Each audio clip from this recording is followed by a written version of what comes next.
Act 3.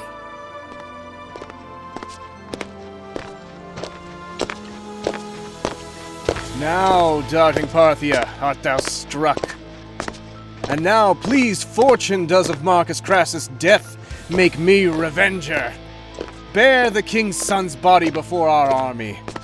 Thy Pacorus Orodes pays this for Marcus Crassus. Noble Ventidius, whilst yet with Parthian blood thy sword is warm, the fugitive Parthians follow. Spur through Media, Mesopotamia, and the shelters whither the rooted fly. So thy grand captain Antony shall set thee on triumphant chariots, and put garlands on thy head. Oh, Silius, Silius, I have done enough. A lower place, note well, may make too great an act. For learn this, Silius, better to leave undone, than by our deed acquire too high a fame, when him we serves away. Caesar and Antony have ever won more in their officer than person. Sosius, one of my place in Syria, his lieutenant, for quick accumulation of renown which he achieved by the minute, lost his favor. Who does at the wars more than his captain can become his captain's captain, and ambition, the soldier's virtue, rather makes choice of loss than gain which darkens him. I could do more to do Antonia good, but 'twould offend her, and in her offense should my performance perish. Thou hast, Ventidius, that without the which a soldier and his sword grant scarce distinction. Thou wilt write to Antony. I'll humbly signify what in her name, that magical word of war that we have effected, how with her banners and his well-paid ranks, the ne'er yet beaten horse of Parthia we have jaded out of the field. Where is she now? Superposeth to Athens, whither with what haste the weight we must convey with wills permit, we shall appear before him. On there, pass along.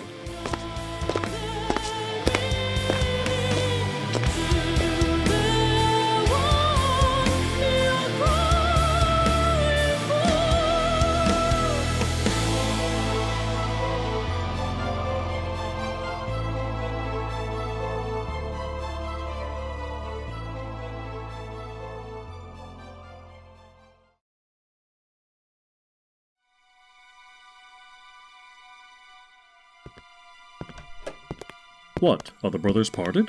They have dispatched with Pompey. He is gone. The other three are sealing. Otto weeps to part from Rome. Caesar is sad, and Lepidus, since Pompey's feast, as Menesses is troubled with the green sickness. 'Tis a noble Lepidus.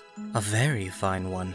Oh, how he loves Caesar. Nay, but how dearly he adores Mia Antony. Caesar? Why, he's the Jupiter of men. What's Antony? The goddess of Juno? Spake you of Caesar? How? The nonpareil? Oh, Antony. Oh, thou Arabian bird. Would you praise Caesar? Say Caesar, go no further. Indeed, he plied them both with excellent praises. But as for Caesar, kneel down and wonder. But he loves Caesar best. Yet he loves Antony. Oh, hearts, tongues, figures, scribes, bards, poets cannot think, speak, cast, write, sing, number. Oh, his love to Antony. But as for Caesar, kneel down and wonder. Both he loves. They are his shards, and he their beetle. So, this is to horse. Adieu, noble Agrippa. Good fortune, worthy soldier, and farewell. No further, sir. You take from me a great part of myself. Use me well in it. Brother, make such a husband as my thoughts make thee, and as my farthest band shall pass on thy approof. Most noble Antony, let not the peace of virtue, which is set betwixt us as the cement of our love, to keep it builded, be the ram to batter the fortress of it. For better might we have loved without this mean, if on both parts this be not cherished. Make me not offended in your distrust. I have said. You shall not find, though you be therein curious, the least cause for what you seem to fear. So, the gods keep you, and make the hearts of Romans serve your ends. We will here part. Farewell, my dearest brother, fare thee well. The elements be kind to thee, and make thy spirits all of comfort. Fare thee well. My noble brother. The April's in his eyes. It is love spring, and these the showers to bring it on. Be cheerful. Sir, look well to my wife's house, and... What, Otto? I'll tell you in your ear. His tongue will not obey his heart, nor can his heart inform his tongue. The swan's down feather that stands upon the swell at full of tide, and neither way inclines. Will Caesar weep? He has a cloud in his face. He were the worse for that, were he a horse. So is he, being a man. Why, Barbus, when Antonia found Julius Caesar dead, she cried almost to roaring. And she wept when at Philippi she found Brutus slain. That year, indeed, she was troubled with a rheum. What willingly she did confound, she wailed, believed till I wept too. No, sweet Otto, you shall hear from me still. The time shall not outgo my thinking on you. Come, sir, come.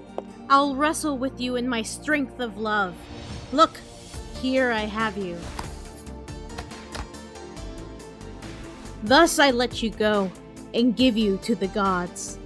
Adieu, be happy. Let all the number of the stars give light to thy fair way. Farewell, farewell. Fare thee well.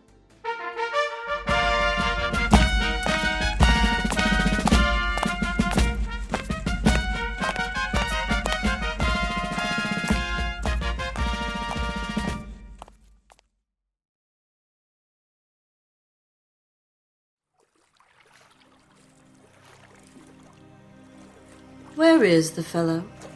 Half afeard to come. Go to. Go to.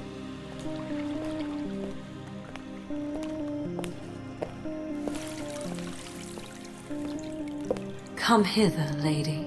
Dear Majesty, Herod of Jewry dare not look upon you but when you are well pleased. That Herod's head I'll have. But how? When Antony is gone, from whom I might commend it. Come thou near. Most gracious Majesty. Didst thou behold Otto? I, dread Queen. Where? Madam, in Rome. I looked him in the face, and saw him led between his brother and me, Antony. Is he as tall as me? He is not, madam.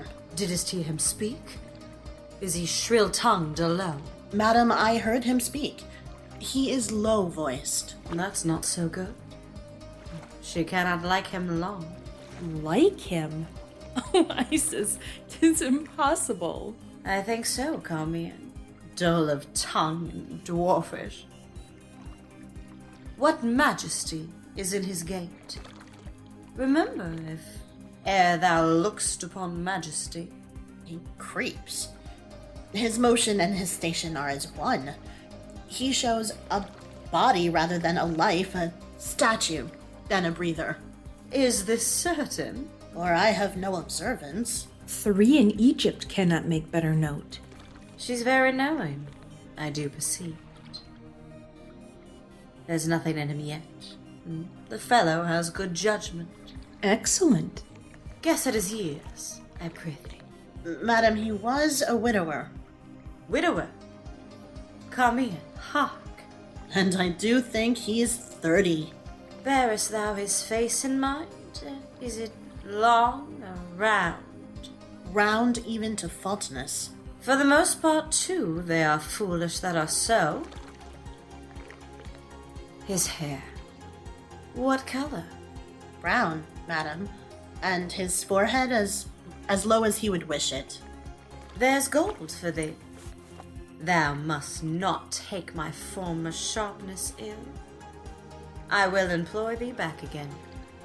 I find thee most fit for business. Go, make thee ready. Our letters are prepared.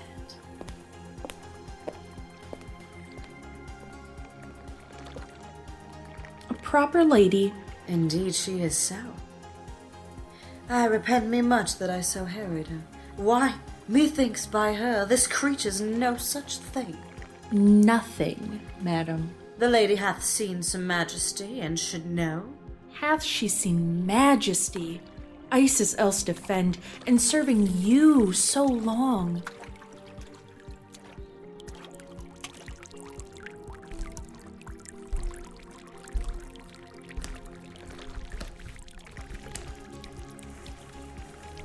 I have one more thing to ask her yet, good Carmilla.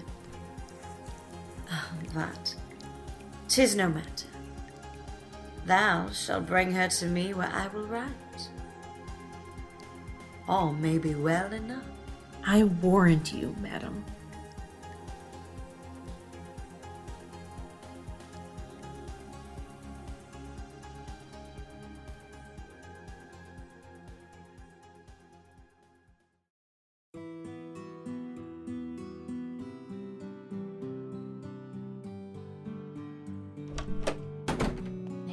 Nay, Otto, not only that.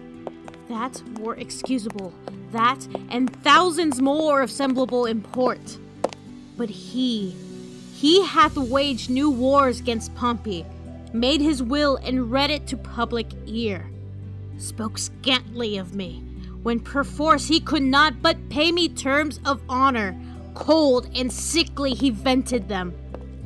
Most narrow measure lent to me, when the best hint was given him, he not took it, or did it from his teeth. O my good lady, believe not all, or, if you must believe, stomach not all. A more unhappy man, if this division chance, ne'er stood between, praying for both parts.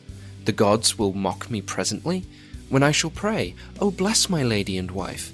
Undo that prayer by crying out as loud, O bless my brother. Wife win brother, prays, and destroys the prayer. No midway twixt these extremes at all. Gentle Otto, let your best love draw to that point, which seeks best to preserve it. If I lose mine honor, I lose myself. Better I were not yours than yours so branchless. But, as you requested, yourself shall go between us. The meantime, Lord, I'll raise the preparation of a war shall stain your brother. Make your soonest haste, so your desires are yours. Thanks to my lady, the Jove of power make me most weak, your reconciler. Wars twixt you twain would be as if the world should cleave, and that slain men should solder up the rift. When it appears to you where this begins, turn your displeasure that way. For our faults can never be so equal that your love can equally move with them. Provide your going. Choose your own company, and command what cost your heart has mind to.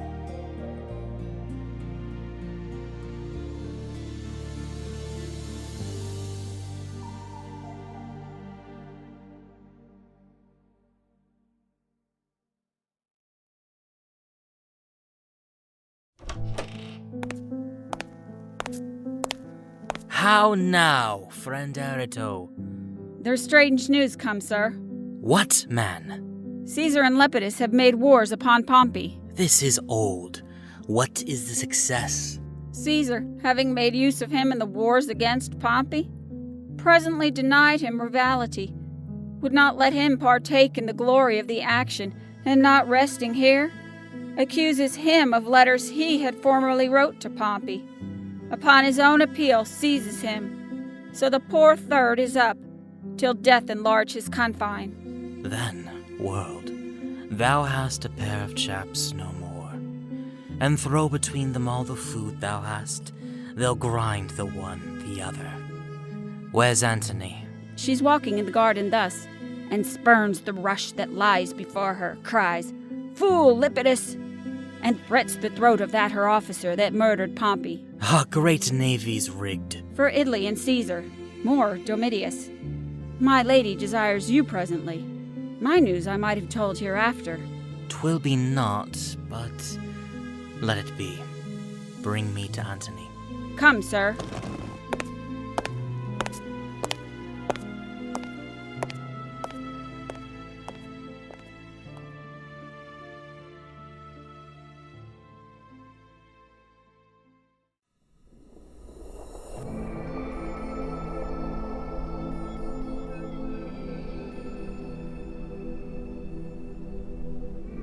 Contemning Rome, she has done all this and more in Alexandria. Here's the manner of it. In the marketplace, on a tribunal silvered, Cleopatra and herself in chairs of gold were publicly enthroned. At the feet sat Caesarion, whom they call my father's son, and all the unlawful issue that their lust since then hath made between them. Unto her she gave the establishment of Egypt, made her of Lower Syria, Cyprus, Lydia, absolute queen. This in the public eye? In the common show place where they exercise. Her sons she there proclaimed the kings of kings. Great Media, Parthia, and Armenia she gave to Alexander. To Ptolemy she assigned Syria, Cilicia, and Phoenicia. She in the habiliments of the goddess Isis that day appeared, and oft before gave audience, as 'tis reported so. Let Rome be thus informed. Who, queasy with her insolence already, will their good thoughts call from her? The people know it, and have now received her accusations. Who does she accuse? Caesar, and that, having in Sicily Sextus Pompeius spoiled, we had not rated her as part of the isle. Then does she say she lent me some shipping unrestored. Lastly, she frets that Lepidus of the triumvirate should be deposed, and being that we detain all his revenue. Sir, this should be answered. 'Tis done already, and the messenger gone. I have told her, Lepidus was grown too cruel, that he his high authority abused and did deserve his change. For what I have conquered, I grant her part, but then in her Armenia and other of hers conquered kingdoms, I demand the like. She'll never yield to that. Nor must not then be yielded to in this. Hail, Caesar, and my lord. Hail, most dear Caesar. That I should ever call thee castaway. You have not called me so, nor have you cause. Why have you stolen upon us thus? You come not like Caesar's brother. The husband of Antonia should have an army for an usher, and the nays of horse to tell of his approach long ere he did appear. The trees by the way should have borne women, and expectation fainted, longing for what it had not. Nay, the dust should have ascended to the roof of heaven, raised by your populous troops.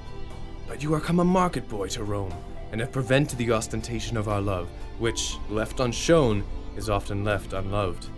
We should have met you by sea and land, supplying every stage with an augmented greeting. Good, my lord.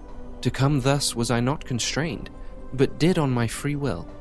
My lady, Mia Antony, hearing that you prepared for war, acquainted my grieved ear withal, whereon I begged her pardon for return. Which soon she granted, being an obstruct between her lust and herself. Do not say so, my lord. I have eyes upon her, and her affairs come to me on the wind. Tell me, good Otto, where is she now? My lord, in Athens. No, my most wronged brother. Cleopatra hath nodded her to her. She hath given her empire up to a whore, who now are levying the kings of the earth for war. She hath assembled Bacchus, the king of Libya, Archelaus of Cappadocia, Philadelphos, king of Paphlagonia, the Thracian king Adalis, King Malchus of Arabia, king of Pont, Herod of Jewry, Mithridates, king of Commagene, Polemon, and Amyntas, the kings of Media and Lycaonia, with a more larger list of scepters. Ay me, most wretched, that have my heart parted betwixt two friends that do afflict each other. Welcome hither. Your letters did withhold our breaking forth, till we perceived both how you were wrong-led, and we in negligent danger. Cheer your heart. Be you not troubled with the time, which drives o'er your content these strong necessities, but let determined things to destiny hold unbewailed their way. Welcome to Rome, nothing more dear to me. You are abused beyond the mark of thought, and the high gods, to do you justice, make them ministers of us and those that love you. Best of comfort, and ever welcome to us. Welcome, Lord. Welcome, dear sir. Each heart in Rome does love and pity you. Only their daughtress Antonia, most large in her abominations, turns you off, and gives her potent regiment to a troll that noises it against us. Is it so, sir? Most certain. Brother, welcome. Pray you be ever known to patience, oh, my dearest brother.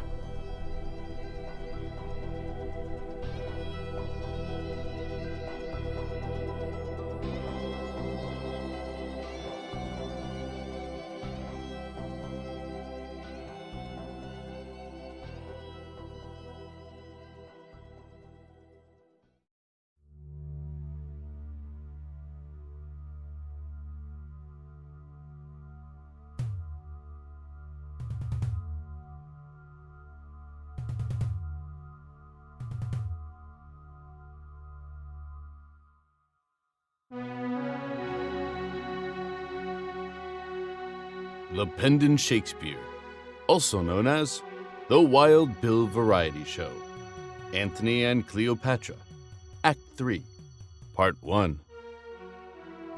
Featuring the voice talents of Finn M.K. as Octavius Caesar, Rachel Rimke as Cleopatra, Andrew Hackley as Domitius Enobarbus, Michael Pergar as Agrippa, Rich Burgess as Otto, Anna Rodriguez as Antony, Melissa Bartell as the Messenger, Paige Tulin as Carmian, Maureen Boutier as Erato, Chris Hackney as Ventidius, Kyle Garrett as Maecenas, Pete Milan as Silius, Will Shipley as Alexis, and Aidan Rudd as Lepidus.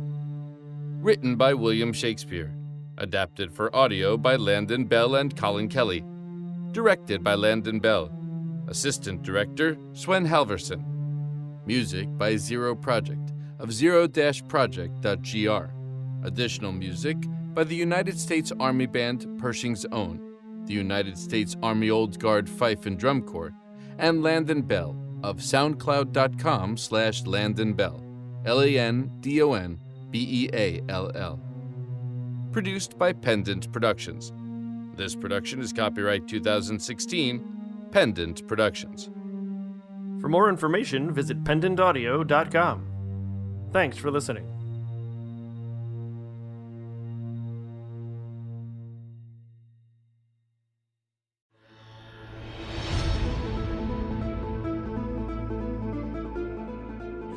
The greater candle of the world is lost with very ignorance, and kissed away kingdoms and provinces. Next time on The Pendant Shakespeare. Erato, we will fight with him by sea. Your ships are not well manned. Your mariners are mulattoes, reapers, people engrossed by swift impress. In Caesar's fleet are those that often 'gainst Pompey fought. The ships are, yours heavy. No disgrace shall fall you for refusing him at sea, being prepared for land. I'll fight at sea. What shall we do, Enobarbus? Think. And die. Relationships are strained when Part 2 of Antony and Cleopatra Act 3 premieres on April 13th, 2016. Not. Oh, not. I can behold no longer. The Antonia, the Egyptian admiral, with all the 60, fly and turn the rudder. To see it, mine eyes are blasted. Only at pendantaudio.com.